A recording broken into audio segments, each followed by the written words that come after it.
ब्राह्मण vote UP की politics में इतना इंपॉर्टेंट और इतना प्रभावशाली है, भले ही ये संख्या में कम हो, कि ये भी माना जाता है कि ये वोटर जिस ओर जाता है उसकी सरकार बनवा देता है। ये सच है कि ब्राह्मण वोटरों के इर्द गिर्द 2027 की बिसात बिछाई जा रही है।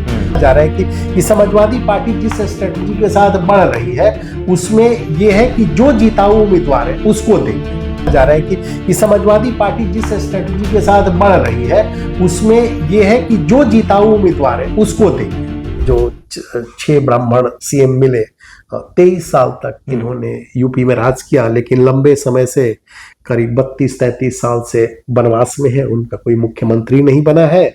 और अभी तात्कालिक रूप से जो स्थिति है उसमें एक पावर ब्लॉक तो है ब्राह्मण, लेकिन उनकी विधानसभा में उसी तरह की मौजूदगी रह पाएगी, जो कैबिनेट में उसी तरह की रह पाएगी, ये अभी देखने वाली बड़ा चेहरा इस वक्त नजर नहीं आ रहा है कि जो सीएम तक पहुंच पाए। नहीं, ये नहीं, दावेदारी तो कई चीजों पर निर्भर करती है, राजनीति बदल चुकी है।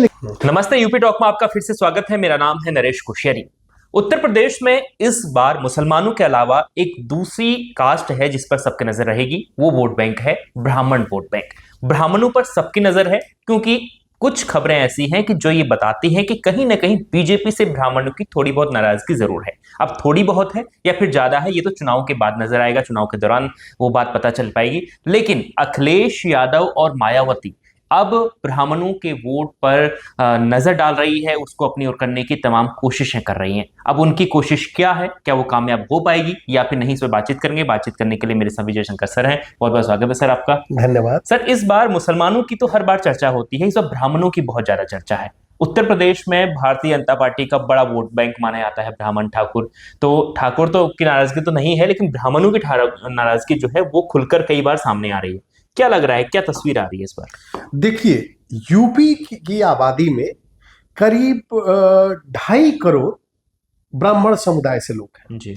और परसेंटेज में देखें तो 10 से 12% इनकी हिस्सेदारी है। और यूपी में करीब 100 ऐसी विधानसभा सीटें, ये 100 से थोड़ी ज्यादा है, जिन पर माना जाता है कि ब्राह्मण वोटर जो है निर्णायक स्थिति में है। और 12 जिले ऐसे हैं जहां पर 15% से अधिक ब्राह्मण वोटर हैं, चाहे जैसे उसमें बलरामपुर है, बस्ती है, संत कबीर नगर है, महाराजगंज है, गोरखपुर है, देवरिया, जौनपुर, अमेठी, वाराणसी, चंदौली, कानपुर, प्रयागराज, ऐसे। अब ब्राह्मण वोट यूपी की पॉलिटिक्स में इतना इंपॉर्टेंट और इतना प्रभावशाली है, भले ही ये संख्या में कम हो, कि ये भी माना जाता है कि ये वोटर जिस ओर जाता है उसकी सरकार बनवा देता है। और यही वजह है कि अखिलेश यादव ब्राह्मण वोटरों के नाम पर या उनको आगे करते हुए बगैर नाम लिए बीजेपी पर लगातार अटैक कर रहे हैं। जैसे अगर आज ही उन्होंने एक ट्वीट किया है, तो वो ट्वीट इस तरह से है, भले ही इसमें ब्राह्मण शब्द का कहीं इस्तेमाल नहीं किया है, लेकिन उस ट्वीट को देखना जरूरी है। आंख और मुंह कितने सेंटीमीटर खुल सकते हैं ये भी शर्त रख देते, किसी को हाथा नहीं भाता इसलिए वो शर्तों का अंबार लगाता। भाजपाई सनातन का सम्मान नहीं कर सकते हैं, वो भले न करें परंतु अपमान भी न करें। आप इशारा देखिए कहां कर रहे हैं। उत्तर प्रदेश की अहंकारी सरकार जिस समाज विशेष के मान की बाह मरोड़ रही है, ये अखिलेश के ट्वीट में है, वो बात उस समझदार समाज को समझ आ रही है। अब ये समझदार समाज किसे कह रहे हैं, ये भी बिटवीन द लाइन समझने के लिए छोड़ दिया है उन्होंने। अब आगे लिखते हैं उसमें ट्वीट में, यहां तक कि उस समाज के जो लोग भाजपा सरकार में मंत्री, सांसद, विधायक, पार्षद या कहें किसी और तरह के जनप्रतिनिधि हैं, वो भी इस मामले में अपने समाज से मुंह छिपा रहे हैं, लेकिन भाजपा की भट्टी पर अपने स्वार्थ की रोटी सेकने वाले ऐसे भाजपाई जनप्रतिनिधि अपने ही समाज में सम्मान खो चुके हैं। अब ये भी इशारा देखिए किसकी ओर कर रहे हैं, जनता अगले चुनाव में उनको सबक सिखाएगी। इन जनप्रतिनिधियों में से जो कुछ लोग अपने समाज के सच्चे शुभचिंतक हैं, वो उन अन्य दलों के संपर्क में हैं जो सदैव सनातन और इस समाज का सम्मान भी करते हैं और जिन्होंने उन्हें सदैव यथोचित मान सम्मान भी दिया है। बिल्कुल, वो संकेत अखिलेश दिए ने हैं। इशारा कर दिया है कि देखो छिटक रहे हैं तो हम तैयार हाँ, हैं लड़ने हम तैयार हैं। हाँ। बेसिकली यूपी की जो पूरी पॉलिटिक्स है, उस पॉलिटिक्स में एक बड़ा जो निर्णायक, अगर आप देखें, जो वहाँ का सामाजिक ताना बाना है, और जब जातिगत राजनीति की बात करते हैं तो सवर्णों में ब्राह्मण सबसे मतलब बड़ा वोट समुदाय है। इसी तरह से जब ओबीसी में बात करते हैं तो यादव एक बड़े हैं, मुसलमान है ही अपने आप में। जब दलितों की बात करते हैं उनमें जाटव है। तो ब्राह्मण वोट बैंक में चुंबक लगाने के लिए सभी राजनीतिक दल पूरी पूरी शिद्दत से जुटे हुए हैं। और एक उदाहरण देते हैं, वो इशारा भी करते हैं, अगर इतने में समझ में ना आए तो वो इशारा करते हैं। ब्राह्मण शब्द कहीं वो इस्तेमाल नहीं कर रहे हैं अखिलेश यादव अपने ट्वीट में। कहते हैं, भाजपाई और उनके संगी साथियों की भूमिगत बैठकों में क्या ये लागू होता है? कहीं ऐसा तो नहीं कि इसी कारण बाटी चोखा वाली बैठक पर पाबंदी लगाई गई थी। अब बाटी चोखा वाली पार्टी कौन सी है? अब जरा ध्यान दीजिए, दिसंबर में एक पार्टी होती है, एक ब्राह्मण विधायक जुटते हैं वहां, बाटी सम्मेलन नहीं कहेंगे, घर पर एक बैठक थी, मेल मुलाकात, जिसकी खबरें आई हुआ कि ये संदेश देने की क्या कोशिश कहेंगे, ये ऐसी खबरें आई कि ब्राह्मण नाराज है और वो अपनी नाराजगी के लिए गोलबंद हो रहे हैं, जिस पर एक्शन लेते हुए कई तरह की चीजें हुई। इस तरह की बैठकों से इनकार करने की भी बीजेपी में ये हुआ कि इस तरह की बैठकें नहीं की जाएंगी। तो ये पंकज चौधरी जब अध्यक्ष बने थे तो उसके बाद एक कहते हैं ना कि एक अलग तरह की रिजेंटमेंट टाइप की चीज आई। लेकिन ये सच है कि ब्राह्मण वोटरों के इर्द गिर्द 2027 की बिसात बिछाई जा रही है। और ब्राह्मण पिछले 2 विधानसभा चुनावों से देखा जाए तो बीजेपी के मजबूत वोटर रहे हैं। 2022 में एक स्टडी है, स्टडी CSDS ने, बेसिकली जाति आधारित या कुछ इस तरह से तो वोटिंग होती नहीं, लेकिन जो एक स्टडी थी, वो स्टडी कहती थी कि 2022 में यूपी में ब्राह्मणों का 89% वोट बीजेपी के खाते में गया। एसपी को 6% और कांग्रेस को 1%। इसी तरह 2017 में 83% बीजेपी को खाते में गया। 2012 में जब अखिलेश यादव मुख्यमंत्री बने थे तो समाजवादी पार्टी जब सत्ता में आई थी तो ये माना गया था कि उस वक्त ब्राह्मणों का अच्छा खासा समर्थन समाजवादी पार्टी के खाते में गया था। उससे पहले जब बीएसपी मायावती जी जब मुख्यमंत्री बनी थी अपने दम पे ये आप 2012 नहीं 2007 में तब भी माना गया था कि उनकी जो सोशल इंजीनियरिंग में ब्राह्मण ऊपर थे और ब्राह्मणों को साधते हुए उन्होंने सत्ता बनाई थी। तो पूरी जो अभी गोलबंदी है जो ब्राह्मण वोटरों को अपने साथ जोड़ने की चल रही है, उसमें हर राजनीतिक पार्टी, चाहे वो मायावती हो, चाहे वो अखिलेश यादव हो, चाहे कांग्रेस हो, चाहे बीजेपी हो, बीजेपी के सामने अपने ब्राह्मण वोट बैंक को इंटैक्ट रखने की चुनौती है, तो समाजवादी पार्टी को अपनी ओर खींचने बिल्कुल की सर, इस बीच एक सवाल ये उठता है कि अगर समाजवादी पार्टी 40% भी अगर ब्राह्मणों का वोट अपनी ओर खींच लेती है तो फिर वो तो सरकार आसानी से बना सकती है। नहीं, हम इसको इसलिए इस तरह से नहीं कह सकते हैं कि जो समीकरण है, बीजेपी आज की तारीख में जिस समीकरण को बैठाते हुए किसी भी स्टेट में आगे बढ़ रही है वो है 50% प्लस वोट का।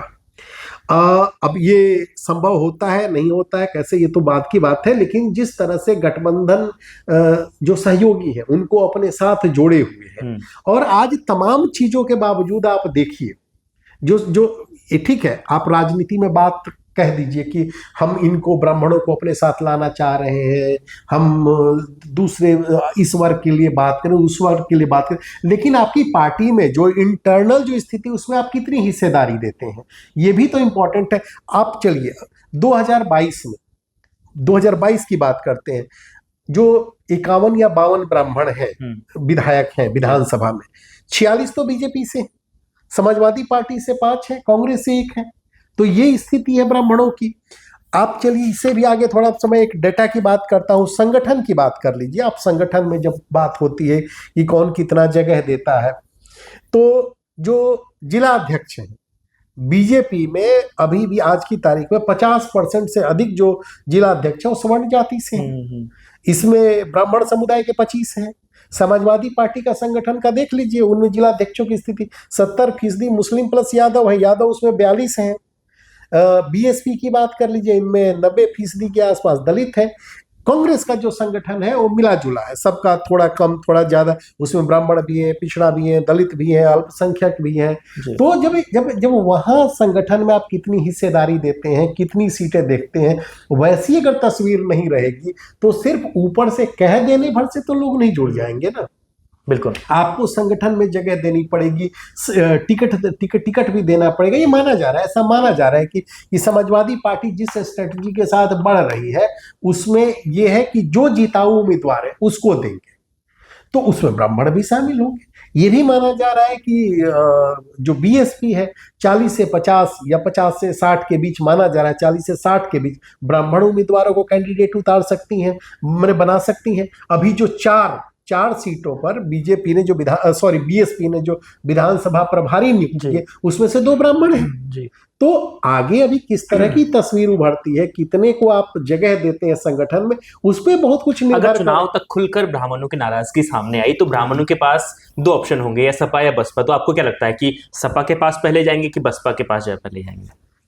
मुझे लग रहा है कि अगर बीजेपी यानी एनडीए से टिकट नहीं मिलेगा तो वो सपा और बसपा की ओर जा सकते हैं, लेकिन कोशिश रहेगी कि वो मैंने मोटा मोटी उनको, हर आदमी अपना एसेस करता है कि कहाँ क्या स्थिति रहेगी।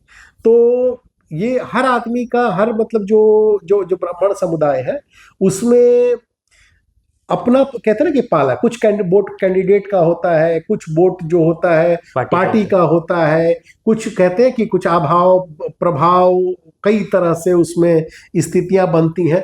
तो ये कहना मुश्किल है, लेकिन हाँ ये जरूर है कि जो फ्लोटिंग वोट होता है वो जो जीतने वाला पक्ष होता है, जिसका पलड़ा भारी होता है, तो उसके पक्ष में जाता है। अभी करीब 9-10 महीने का समय है, तो 9-10 महीने में भी बहुत खिचड़ी पकनी बाकी है। लेकिन हाँ ये जरूर है कि जिसको जहाँ कहते हैं कि घास हरी दिखती है या जहाँ ज्यादा संभावना दिखती है उस ओर जाता है। लेकिन ये सच है कि पिछले मतलब जो आजादी के बाद जो स्थिति रही उसमें यूपी में जो 6 ब्राह्मण सीएम मिले, 23 साल तक इन्होंने यूपी में राज किया, लेकिन लंबे समय से करीब 32-33 साल से वनवास में है, उनका कोई मुख्यमंत्री नहीं बना है। और अभी तात्कालिक रूप से जो स्थिति है उसमें एक पावर ब्लॉक तो है ब्राह्मण, लेकिन उनकी विधानसभा में उसी तरह की मौजूदगी रह पाएगी, जो कैबिनेट में उसी तरह की रह पाएगी, ये अभी देखने वाली बड़ा चेहरा इस वक्त नजर नहीं आ रहा है कि जो सीएम तक पहुंच पाए। नहीं, ये नहीं, दावेदारी तो कई चीजों पर निर्भर करती है, राजनीति बदल चुकी है। लेकिन अगर आज भी देखिए, आज की तारीख में तो योगी कैबिनेट में भी जो कहा, हम लोगों ने कहा ना कि जो विधायक है तो वो सबसे ज्यादा ब्राह्मण विधायक जो है बीजेपी के साथ है। और जो 55 सदस्यों वाली योगी कैबिनेट है उसमें 7 मंत्री ब्राह्मण समुदाय से हैं। ब्रजेश पाठक जी आपके उप मुख्यमंत्री हैं, योगेंद्र उपाध्याय कैबिनेट मिनिस्टर हैं, फिर आपके सुनील शर्मा कैबिनेट मंत्री हैं, दयाशंकर मिश्रा राज्य मंत्री हैं, स्वतंत्र प्रभार, प्रतिभा शुक्ला है राज्य मंत्री, रजनी तिवारी है, सतीश शर्मा है। तो जब 55 में 7 को अगर इस तरह से जगह मिली हुई है, विधानसभा में हर 8वां विधायक ब्राह्मण समुदाय से है, जो जिला अध्यक्षों की जब बात करते हैं तो वहां दिखते हैं, तो ब्राह्मण भी तो देख रहे होंगे कि हमें कहाँ जगह मिल रही है।